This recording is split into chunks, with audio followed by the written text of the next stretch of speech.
જૂનાગઢના ધારાસભ્ય સંજય કોરડિયાએ મનપા કમિશનરને પત્ર લખી ટકોર કરી છે। શહેરમાં વિકાસલક્ષી કાર્યો યોગ્ય રીતે ન થતા હોય સ્થાનિકોને હાલાકી સહન કરવાનો વારો આવી રહ્યો છે, ત્યારે આ અંગે સ્થાનિકોનો મત જાણવા તેમને પ્રયાસ કર્યો। જૂનાગઢના સ્થાનિકોનો આક્ષેપ છે કે પાલિકાને મહાનગરપાલિકા બને 20 વર્ષ થયા હોવા છતાં લોકોને હજુ પાયાની સુવિધાઓ માટે પણ પરેશાની વેઠવવી પડે છે। જૂનાગઢના ધારાસભ્ય સંજય કોરડિયા દ્વારા જ્યારે જૂનાગઢ મહાનગરપાલિકાના વહીવટદાર કમ કમિશનર તેમને પત્ર લખી અને જે જાણ કરવામાં આવી છે કે તમામ પ્રકારની જે સુવિધાનો અભાવ છે તે મુદ્દે આપણી સાથે જૂનાગઢના ઝાંઝડા વિસ્તારના લોકો છે, આપણે એમની પાસેથી રાય જાણવાનો પ્રયત્ન કરશું। આનંદભાઈ, ખરેખર આ જે જૂનાગઢના ધારાસભ્ય દ્વારા જે પત્ર લખવામાં આવ્યો છે, શું કહેશો આ બાબતે?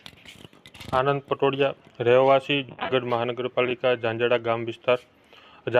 જૂનાગઢ મહાનગરપાલિકા છેલ્લા 25 વર્ષથી મહાનગરપાલિકાનો દરજ્જો જૂનાગઢ મહાનગરપાલિકાને મળ્યો છે, પરંતુ ક્વોલિફાઈડ અધિકારીઓની અણઆવડતના કારણે આજે જૂનાગઢની આ અવદશા માઠી દશા બેઠી છે, જેનો બળાપો આજે અમારા ધારાસભ્યશ્રીએ પણ કાઢ્યો છે કે ભાઈ જૂનાગઢની અંદર હાલવા લાયક રોડ નથી અને કોઈ પણ કામ પૂર્ણ થયેલા નથી। હજી અધૂરા કામો ઘણા છે, જે કામો ક્યારે પૂર્ણ થશે એની કલ્પના અમે આજે કરી શકતા નથી અને જૂનાગઢની શું દશા થશે એનો કોઈ અમને પરિકલ્પના પણ નથી।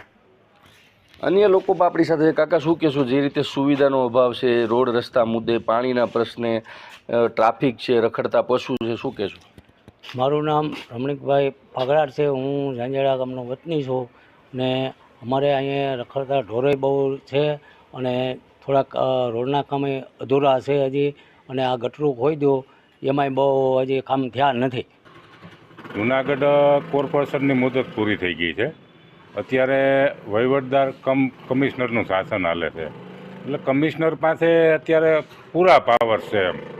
એને જેટલી ગ્રાન્ટ પોતાને વાપરવી હોય એ જૂનાગઢની પાછળ વાપરી શકે છે। જૂનાગઢ ઐતિહાસિક નગરી છે, નવરાત્રિના તહેવારો આવે છે, તમે તાત્કાલિક ધોરણે જૂનાગઢના રોડ સારા કરો। આજે જે ગટર વ્યવસ્થા ને એ જે પૂરું કર્યું છે પણ એમાં કોઈ હજી પૂર્ણ કોઈ કામગીરી થઈ નથી, અને જે ગટર વ્યવસ્થામાં અભાવ છે એની હિસાબે ઘણા લોકોનો જીવ ગયો છે। આ હતા જે ઝાંઝડા ગામના રહીશો, તેમની પણ રાય છે, ખાસ કરીને કે જે રીતે ધારાસભ્ય દ્વારા જે પત્ર લખ્યો છે બિલકુલ સાચી દિશામાં લખેલો છે અને સુવિધાનો અભાવ પણ ખૂબ જોવા મળી રહ્યો છે। ત્યારે હવે જોવાનું એ રહ્યું કે જૂનાગઢ મનપાના વહીવટદાર કમ કમિશનર કયા પ્રકારની કામગીરી કરશે। વિજયસિંહ પરમાર, TV9, જૂનાગઢ।